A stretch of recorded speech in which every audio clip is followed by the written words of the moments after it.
पाकिस्तान ने ईरान के लिए ग्वादार और कराची बंदरगाहों को खोलने की घोषणा कर दी है। यह खबर बहुत बड़ी खबर मानी जानी चाहिए। पाकिस्तान ने बकायदा transit of goods through Pakistan के नाम से एक ऐसा आदेश जारी कर दिया है जो कि 2026 के लिए 6 कॉरिडोर खोलने का दावा करता है। यानी कि एक तरह से समझिए कि आपके पास ईरान के बंदरगाह तो नहीं होंगे क्योंकि अमेरिका रोक कर बैठा है, लेकिन पाकिस्तान के बंदरगाह होंगे। आप वहां से किसी तीसरे देश के साथ आप माल बेच सकते हैं।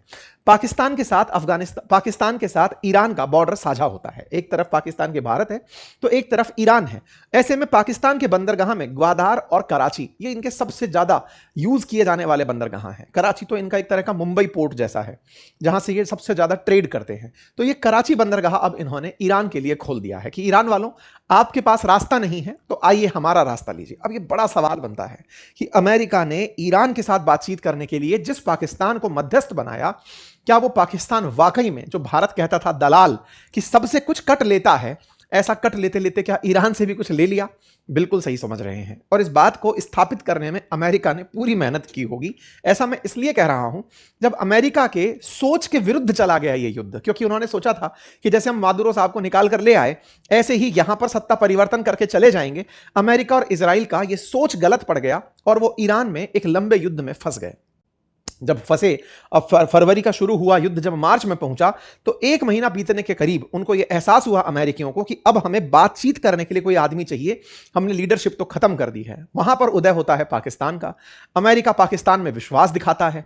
ट्रंप शहबाज शरीफ पर विश्वास दिखाते हैं कि ठीक है भाई, एक काम करो, आप ही बातचीत करवाओ। और इसी के तहत शुरू होती है इस्लामाबाद वार्ता।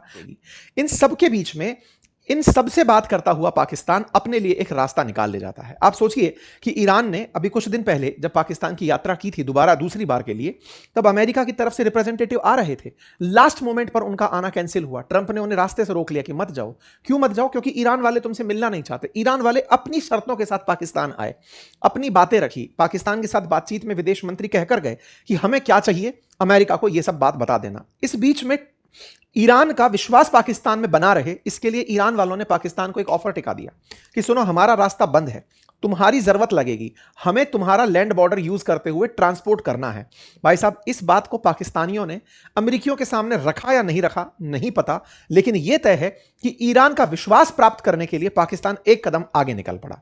और ऐसा निकला कि अमेरिकी ट्रस्ट तो है ही है, अब ईरानियन ट्रस्ट भी इनके साथ हो जाएगा। और ईरानियन ट्रस्ट इस बात का कि जिस जनरल को अमेरिका अप्रिशिएट करते रहे, उस जनरल ने पूरी तरह अमेरिकी स्क्रिप्ट फॉलो करते हुए ईरान का साथ दे दिया।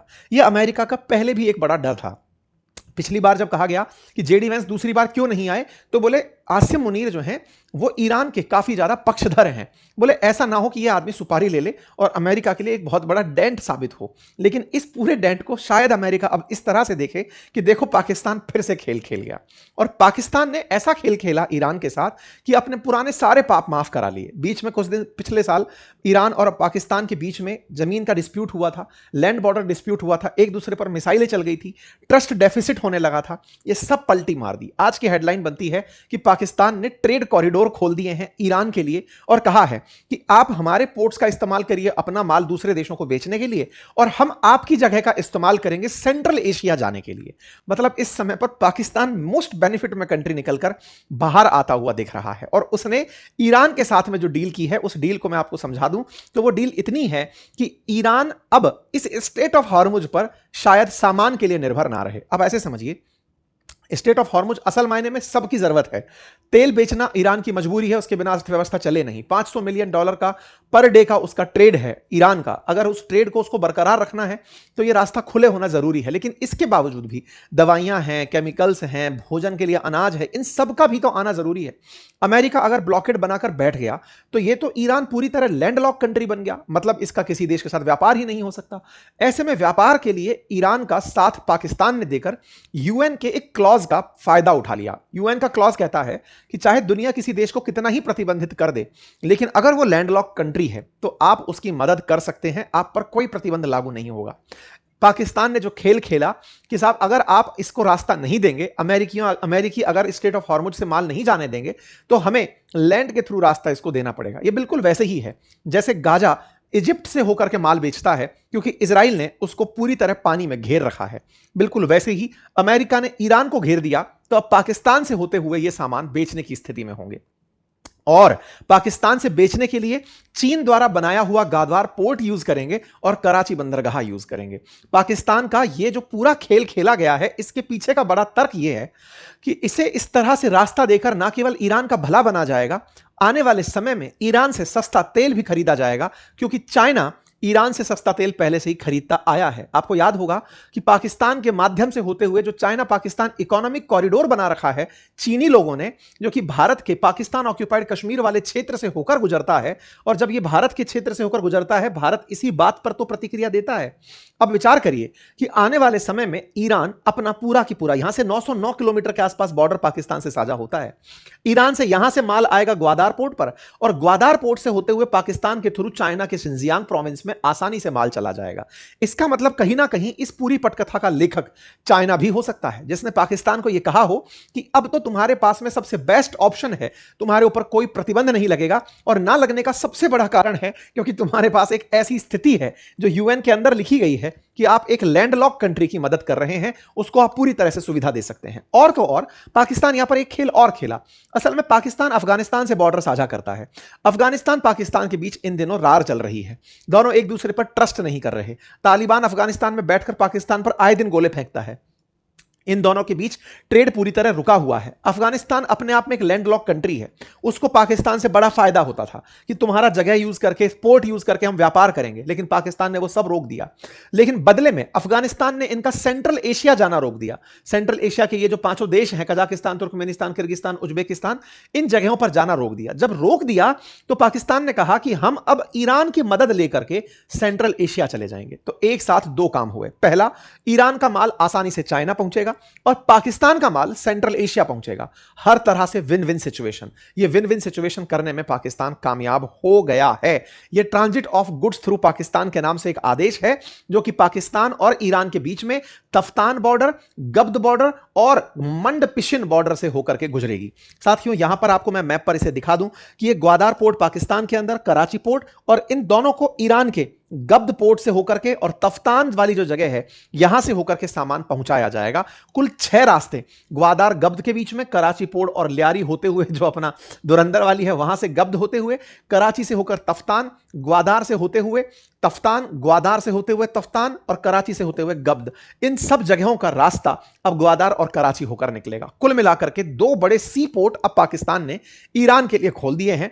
यह अपने आप में एक बहुत बड़ी स्ट्रेटेजिक विन पाकिस्तान की कंसीडर की जा सकती है। और ईरान के बारे में क्या कहेंगे? देखिए, ईरान ने पाकिस्तान को एक प्रेशर में डाल दिया था कि तुम्हारा जो सोचने का तरीका है वो प्रो अमेरिका है, तुम उसके हित ज्यादा सोचते हो। हुआ यह था कि अभी जब विदेश मंत्री यहां आए थे ना, अभी अरागची आकर पहुंचे थे 2 दिन पहले, तब ईरान के ही तरफ से एक एमपी ने बयान दे दिया कि पाकिस्तान पर विश्वास नहीं किया जा सकता, वो विश्वास लायक देश नहीं है। इस बात से पाकिस्तानियों को यह समझ में आया कि मेरी मध्यस्थ की भूमिका छिन सकती है, ईरानी लोगों के बीच में मेरा विश्वास कैसे कायम हो। तो बोले इस कायम को करने के लिए इन्हें यह ऑप्शन देते हैं, और वो ऑप्शन सही तरीके से कामयाब हुआ। अब आपके दिमाग में प्रश्न और बनेगा कि सर, सब कुछ ही पाकिस्तान के फेवर में हो गया, क्या अमेरिका इस बात से नाराज नहीं होगा? इस बात के विषय के जानकार खबरों के अंदर इस तरह से लिख रहे हैं कि यह सब बात हो सकता है उसने अमेरिका को बताकर की हो। ऐसा इसलिए कि जब तक वो विश्वास में नहीं होगा, वो मध्यस्थता भी नहीं स्वीकारेगा। अमेरिका खुद चाहता है कि ईरान टेबल पर बैठे, बातचीत के लिए टेबल पर बैठे। जब तक आपको उसकी तरफ से कोई फायदा ऑफर नहीं किया जाएगा, अगर पाकिस्तान से ईरान को कुछ नहीं मिलेगा, तो वो पाकिस्तान की बात क्यों मानेगा? इसलिए हो सकता है कि बैकडोर में अमेरिका ने भी उसे परमिशन दी हो कि तुम उसके साथ में बातचीत करो, ट्रेड करो, और ट्रेड करके उसे टेबल पर लेकर आओ। तो यह कुछ कहानी ऐसी है जिसमें सेंट्रल एशिया का सपना टेबल पर सजा करके ईरान को पूरी तरह से पाकिस्तान अपनी तरफ करने में कामयाब हो रहा है। अब यह कितने दिन कामयाब होता है यह आने वाला समय बताएगा, लेकिन अभी तक कोई अमेरिकी प्रतिक्रिया नहीं आई है कि अमेरिका यह कह दे कि नहीं साहब, मुझे यह बिल्कुल बर्दाश्त नहीं है पाकिस्तान जो खेल खेल रहा है। नहीं, अमेरिका खुद चाहता है कि स्ट्रेट ऑफ हॉर्मुज खुले। वो खुद चाहता है कि ईरान पर प्रतिबंधों से ईरान को भी मुक्ति मिले, ताकि वो स्ट्रेट ऑफ हॉर्मुज खोलने के लिए तैयार हो। लेकिन यह ट्रस्ट बहाली का जो प्रयास है, यह बड़ा प्रयास है। इसमें एक सबसे बड़ा पॉइंट क्या है कि ट्रंप जब पिछली बार आए थे ना, तब इन्होंने काटसा नामक एक एक्ट लगा दिया था। कहा था ईरान से ट्रेड करने वालों पर मैं प्रतिबंध लगाऊंगा। 3 देश थे, रूस, नॉर्थ कोरिया और ईरान। बोले इनके साथ व्यापार करने वालों पर मैं प्रतिबंध अतिरिक्त रूप से लगाऊंगा। आज सोचिए ट्रंप की स्थिति यह है कि ईरान से व्यापार करने के नाम पर वो पाकिस्तान का कुछ भी नहीं बिगाड़ पा रहे हैं। तो साहब ये क्या फैसला महत्वपूर्ण है? निश्चित ही बड़ा महत्वपूर्ण फैसला है। और इसके बारे में जितनी भी जगह लिखा पढ़ा गया है, यही कहा गया है कि ये पाकिस्तान की एक बड़ी कामयाबी कही जाए, क्योंकि ये आने वाले समय में एक स्ट्रेटेजिक लोकेशन का दुनिया को बता चुका है कि मैंने कैसे लाभ कमाया है। दलाली का सही मायने में वो अमेरिका चाइना के बीच में रहने का लाभ कमा चुका है, अब ईरान और अमेरिका के बीच में होने का लाभ कमा चुका है। इन सब से क्या भारत को चिंतित होने की आवश्यकता है? क्योंकि पाकिस्तान एक बड़ा ट्रेड हब बन जाएगा। जब वो ट्रेड हब बनेगा तो चीनियों के लिए भी व्यापार के एक रास्ते खुलेंगे, क्योंकि ग्वादार पोर्ट से होकर के चीनी और ज्यादा सीपैक के माध्यम से सामान लेकर जाएंगे, और वो भारत का जो हिस्सा पाकिस्तान अधिकृत कश्मीर में है उस हिस्से से होकर निकलेंगे। तो ये भारत के लिए चुनौतीपूर्ण तो रहेगा ही रहेगा, और पाकिस्तान जियोपॉलिटिकल टेबल पर और स्ट्रांग होकर आएगा। इन सब चीजों को समझने के लिए हमें थोड़ा सा और पीछे चलना होगा। पॉइंट क्या है ना कि ये जैसे मैंने अभी सुनाया कि ये सब शुरू हो गया, इसका मतलब ये नहीं है कल से कोई नल था जिसका बटन खोल दिया और सब शुरू हो गया। इन सबको होने में समय लगता है। स्थिति क्या है, जितनी ग्रीन दिख रही है उतनी है नहीं। हालांकि grass is always greener on the other side, but point क्या है कि जिस चाइना को ग्वादार पोर्ट की जरूरत है, पाकिस्तान ने चाइना को अटका लिया है। $60 बिलियन से चाइना पाकिस्तान इकोनॉमिक कॉरिडोर बनवाया जरूर था, लेकिन अब पाकिस्तान $25 बिलियन और मांग रहा है। कह रहा है कि सर हमें पैसे की और जरूरत है इस सीपैक को कंप्लीट करने के लिए। उस पुराने समय में आपने जो पैसा दिया था वो खप गया, हमें और पैसा चाहिए। पाकिस्तान तो वो वाला डेट वाला देश है जिसमें जितना पैसा दोगे वो डूबता है। ऐसे में ये वाला जो आप रास्ता सुन रहे हैं कि इससे सब कुछ अच्छा हो जाएगा, कल बस नल चालू हो जाएंगे और सब बहने लगेगा, ऐसा है नहीं। हालांकि इससे तत्कालिक राहत जो मिलेगी वो ईरान को जरूर मिलेगी, लेकिन चाइना या पाकिस्तान के स्ट्रेचर में कोई बड़ा परिवर्तन यहां से आता हुआ नहीं दिख रहा है। लेकिन हां, ये भारत के लिए निश्चित ही चुनौतीपूर्ण है, क्योंकि भारत को जियोपॉलिटिकल स्टेज में पाकिस्तान के थ्रू अब बड़ी चुनौतियां मिल रही है। पाकिस्तान, ईरान के साथ साथ अब चाइना भी, तीनों एक साथ बन जाएंगे तो भारत की सेंट्रल एशिया तक पहुंच जो है वो बाधित होगी। हालांकि भारत तमाम प्रयास जरूर कर सकता है, लेकिन कहीं ना कहीं चाबहार पोर्ट पर हमारी पकड़ जब से ये ब्लॉकेड लगा है तब से कमजोर होती जा रही है। भारत के लिए इन दिनों गल्फ और पाकिस्तान का यह किनारा एक चुनौतीपूर्ण रहा है। अब सवाल यह है कि भारत को करना क्या चाहिए। तो भारत को किसी ना किसी तरह से चाबहार पोर्ट को प्रोजेक्ट के अंदर तेजी लाते हुए कंट्रोल स्थापित करना चाहिए। भारत को चाहिए कि जो नॉर्थ साउथ कॉरिडोर था जिसके थ्रू हम रशिया और ईरान के बीच में ट्रेड करने की बात करते थे, स्ट्रेट ऑफ हॉर्मुज खुलते ही हमें ईरान के साथ वो शुरू करना चाहिए।